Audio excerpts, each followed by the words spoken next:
आज हम RPSC 2015 history का पेपर हल करने जा रहे हैं, लेक्चरर का पेपर। तो शुरू करते हैं। किर्की की लड़ाई निम्नलिखित में से किस युद्ध के दौरान हुई थी? तो तृतीय आंग्ल मराठा युद्ध के दौरान हुई। तृतीय आंग्ल मराठा युद्ध में बाजीराव द्वितीय पर यह प्रेशर डाला गया एल्फिंस्टन के द्वारा कि वो मराठा संघ की अध्यक्षता छोड़ दे।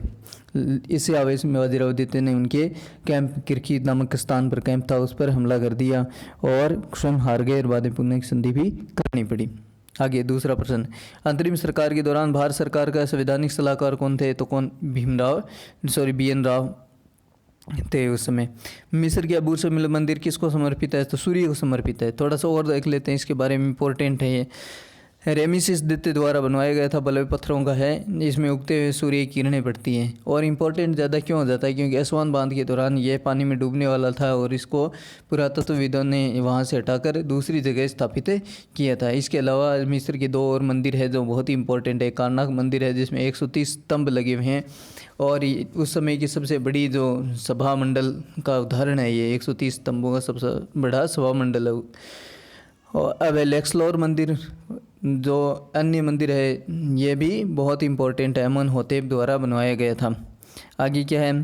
पिनिक की लड़ाई किसके बीच में लड़ी गई थी? तो पिनिक की लड़ाई लड़ी गई थी रोम और कार्थेज के बीच। कार्थेज एक द्वीप है और रोमन साम्राज्य के पास में ही था, जिन दोनों के बीच में लड़ाई चलती रहती थी।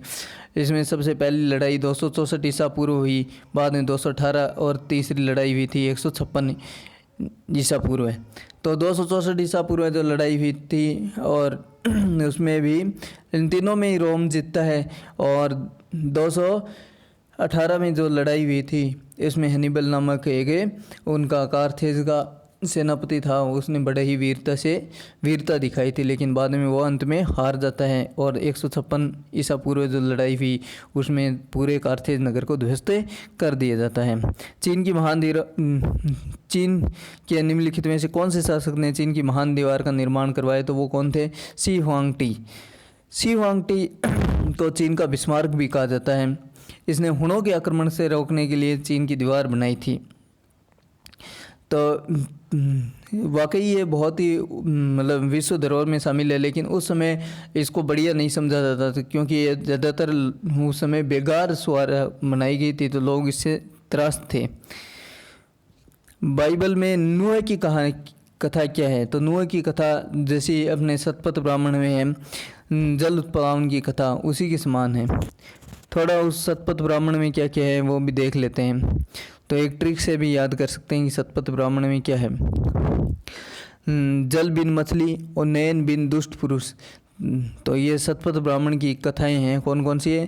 कि जल ब्राह्मण की कथा और विदय माधव की कथा। बिन का मतलब विदय माधव की कथा, मछली का मतलब मत्स्य अवतार, उपनयन संस्कार के बारे में है।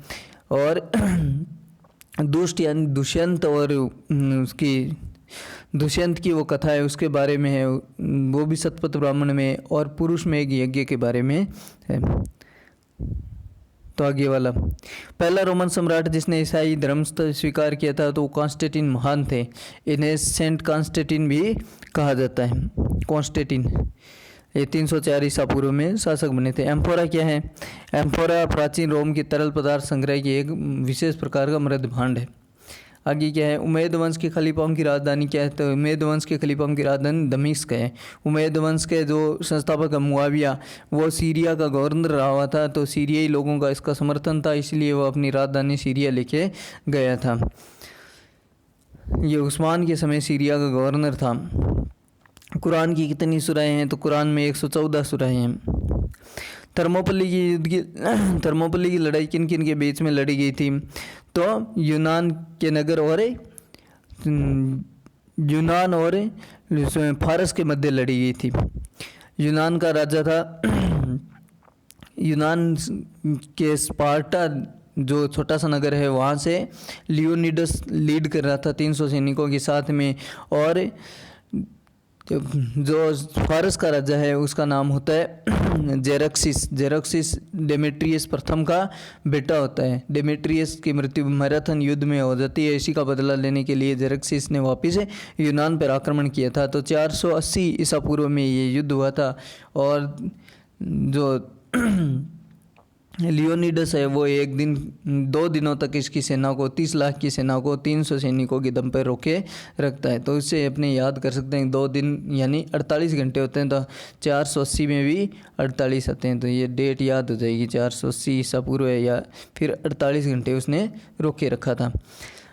अशोक के स्तंभों के बारे में निम्न कथनों पर विचार कीजिए। ये स्तंभ चुनार की बलुआ पत्थरों से निर्मित है, सही है। ईस्ट भाग सजावट विहीन है। ईस्ट का मतलब होता है वो स्तंभ का बड़ा भाग जो सीधा खड़ा ऊर्ध्वाधर खड़ा रहता है, तो वो सजावट विहीन है किंतु पोलिसदार है, सही है। ईस्ट के ऊपर अधोमुखी कमल है, तो ऐसे कमल का निशान बना हुआ है, ये भी सही है। अधोमुखी कमल के ऊपर एक चौकी है, सही है। और चौकी के ऊपर मनुष्य एवं पशुओं की आकृति है। मनुष्य की आकृति नहीं है, पशुओं की आकृति है, कहीं शेर की है, कहीं हाथी की है, कहीं वृषभ की है, तो चौथा गलत है। 1 2 3 सही है, यानी 2 का सही हो जाएगा इसमें। आगे वाला क्या है, कौटिल्य ने अभितक शब्द का प्रयोग किसके लिए किया है, तो दासों के लिए किया गया। उदक क्या है, एक सिंचाई कर है उदक। आगे क्या है, निम्नलिखित अभिलेखों की साक्ष्य से शक यवन पल्लव निषदु किसे कहा गया है, तो गौतमी पुत्र सातकर्णी को शक यवन पल्लव निषदु कहा गया है। इसकी कुछ अन्य उपाधियाँ हैं जो इम्पोर्टेंट है, कई बार परीक्षा में पूछी जाती है, जैसे वेणाकटक स्वामी।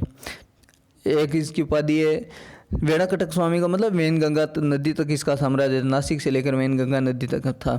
और त्रिसमुद्रोतय विजय पताक, तो तीनों समुद्रों में विजय प्राप्त करने वाला इसकी उपाधि है।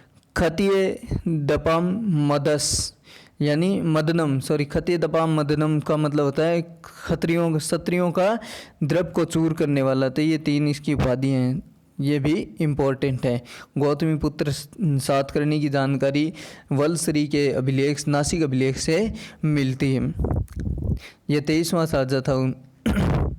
निम्नलिखित में से कौन सा बंदरगाह पश्चिम घाट पर नहीं है, तो पश्चिम घाट पर कोई नहीं है। पूर्व में है सोपरा, बारबेकम और तोंडी पश्चिमी घाट पर है। एक ट्रिक द्वारा भी हम याद कर सकते हैं, एम्प्टी बॉक्स याद करना है, MPT बॉक्स। एम्प्टी बॉक्स का मतलब खाली बॉक्स।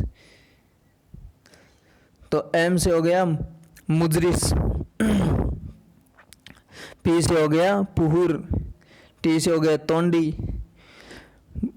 ब से हो गया बारबेरिकम बक से, और से हो जाएगा सोरपुरा या सुरपुरा, सोरपूरक। ये तो मुजरिस, पुहुर, तोंडी, बारबेरिकम और सोपरा है सुर जिसका दूसरा नाम ये। निम्नलिखित में से बौद्ध स्मारकों के बाद में किसे धरणीकोट महाचैत्य कहा गया है, तो अमरावती को कहा गया है धरणीकोट महाचैत्य। अमरावती बहुत ही इम्पोर्टेंट है, इसमें सफ़ेद पत्थरों का, अमरावती की जो कला है उसमें सफ़ेद पत्थरों का प्रयोग किया गया है। ठीक है, रिफिल चित्र बनाए हैं, 150 से लेकर 400 ईस्वी तक के हैं। आगे क्या है, मौर्य काल के आर्थिक विकास एवं समृद्धि का काल था। निम्नलिखित में से किस समकालीन स्रोत के आधार पर 75 व्यवसायों का उल्लेख मिलता है, मिलिंद पन्हों में मिलता है। मिलिंद और नागसेन के मध्य का वाद है, पाली भाषा में है, और मिलिंद नागसेन की राजधानी साकल का भी वर्णन करता है इसमें। आगे क्या है, मथुरा कला के बारे में निम्नलिखित कथनों पर विचार कीजिए। ये देश की कला है, ये सही है। मथुरा कला में लाल पत्थरों के तो लाल पत्थर थे। मथुरा कला में बुद्ध की मुंडित सिर और अनावृत कंधे दिखाई दिए, ये भी सही है।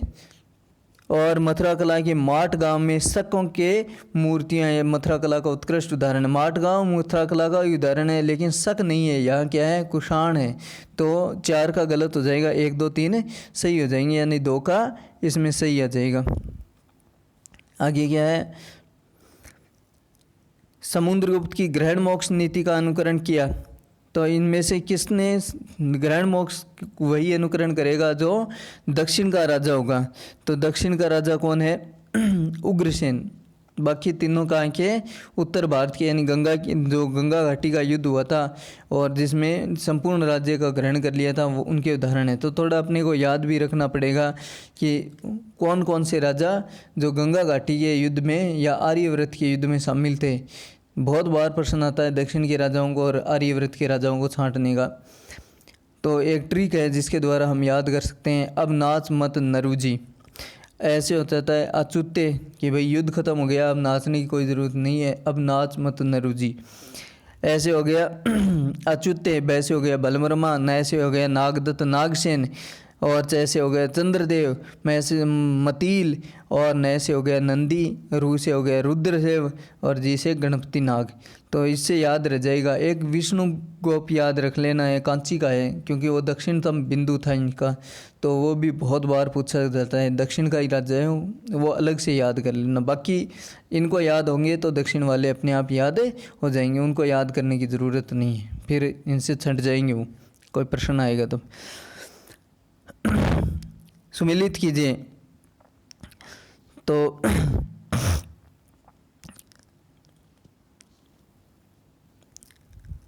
किरातार्जुनीयम है भारवी की, भट्टी का है रावण वधम, ठीक है, भामे का है काव्य अलंकार, और भास का है मध्यम योग। तो पहले में 4 आएगा, दूसरे में 3 आएगा, तो ये 3 का हो जाएगा 2 1। आगे देखते हैं। आर्यभट्ट के बारे में निम्नलिखित में से कौन से कथनों पर विचार कीजिए। पहले खगोल शास्त्री थे जिन्होंने ग्रहण की व्याख्या की।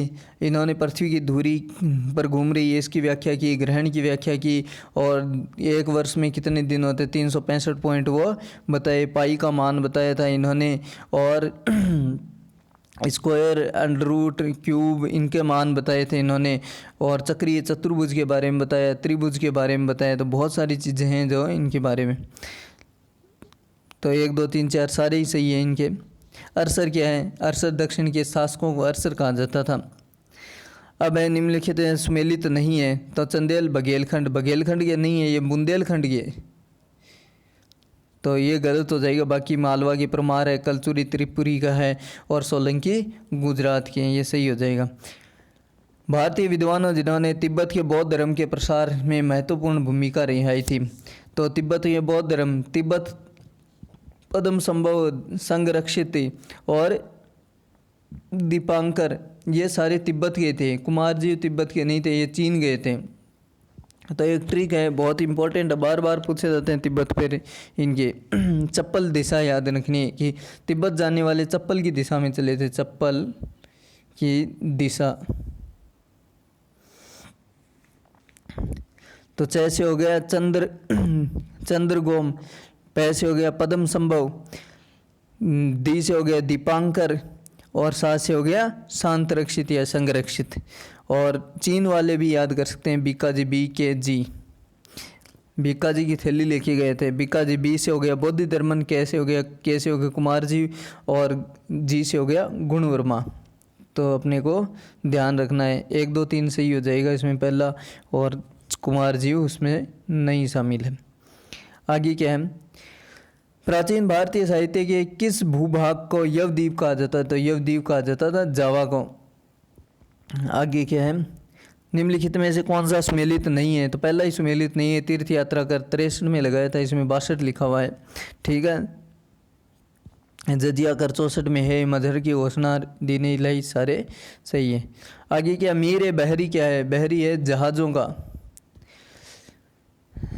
आगे पाई कास्त, पाई कास्त 2 प्रकार की कास्त हुआ करती थी मध्यकाल में। एक खुदा कास्त जो स्वयं भूमि के मालिक होते थे, और पाई कास्त जो दूसरों के ज़मीन पर खेती किया करते थे। तो इसमें हो जाएगा अपने 2 का, उत्तर भारत के भूमिहीन किसान जो दूसरों की ज़मीन पर खेती किया करते थे। मन अकबरी क्या है? मन, वजन, मन से ही पता चल रहा है, मन है वजन की इकाई, तो 30 का हो गया वजन की इकाई। आगे क्या है? मुगलकालीन संस्कृत ग्रंथ जानकी परिणय किसने लिखा था? चक्र कवि ने लिखा था जानकी परिणय। निम्नलिखित में से कौन सा चित्रकार अकबर के दरबार में नहीं था? तो बिशन दास नहीं था, ये जहांगीर के दरबार में था। बसावन, सैयद अली और मुकुंद, ये सारे अकबर के दरबार में थे। ताजमहल की कुरान की आयतों लिखने वाला व्यक्ति कौन है? तो अब्द अल हक अमानत खान सिराजी, ये फारस से मंगवाया था। इसकी राइटिंग बहुत ही तगड़ी थी। इसने बाद में आए थे वो कुरान की आयतें वो कह रही थी ताजमहल के ऊपर। रंगमहल कृषक विद्रोह, रंगपुर कृषक विद्रोह धीरज नारायण ने किया था। आगे निम्नलिखित में सुमेलित है, कौन कौन से सुमेलित है? पैका जगबंधु 1804 सही है। रामोसी 1822, ये गलत है, राम सिंह नहीं है, यह चित्तूर सिंह था। कित्तूर 24 में चमना सही है, फरियाजी दुद्दू मियाँ सही है, यानी एक ही गलत है, 2 का 1 3 4 हो जाएगा इसका उत्तर, 2 का हो जाएगा 1 3 4।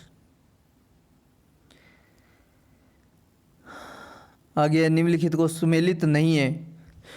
1857 सेन की है, Indian war of independence Savarkar की है, इंडियन म्यूनिटी ऑफ 1857 ये मेल्सन की है, और the sepoy mutiny and the revolt of 1857 ये मजुमदार की है, ये गलत है 4 की, बाकी सारी सही है। रुहेलखंड में 1857 का विद्रोह का नेतृत्व किसने किया था? तो खान बहादुर ने किया था। गोपाल हरि देशमुख के विषय में निम्नलिखित में से कौन सा कथन सत्य नहीं है? तो लोकहितवादी सही है, इनका जो उपनाम था लोकहितवादी। सामाजिक चेतना के प्रचार हेतु इन्होंने शतपत्र नाम का यानी 100 पत्र छपाए थे, ये भी सही है। ये खुद अहमदाबाद में न्यायाधीश सही है। निबंधमाला इनकी रचना नहीं थी, तो ये 4 का गलत हो जाएगा। बम्बई का पहला अखबार बॉम्बे हेराल्ड, बहुत इंपॉर्टेंट है, कई एग्जामों में पूछा गया है। निम्नलिखित को इंगित करते हुए अध्यक्षों को दोनों को सुमेलित कीजिए। तो पहला 1911 कलकत्ता भीषण नारायण, यही इम्पोर्टेंट है, 1911 वाला पूछा जाता है जनगण मन में, इसी से ये प्रश्न भी हल हो रहा है। 1 में 4, तो 1 में 4 पहले में ही है, ये रहा। दूसरे में 3, पटना के कौन थे? मुधलकर, ठीक है। कराची के कौन थे? सर महमूद बहादुर, और मद्रास में भूपेंद्र नाथ बोस। अगर आपको वीडियो अच्छा लगता है, अगर आपके पास सुझाव है तो कमेंट बॉक्स में दीजिए, लाइक कीजिए, सब्सक्राइब कीजिए ताकि हमें मोटिवेशन मिलता रहे। धन्यवाद।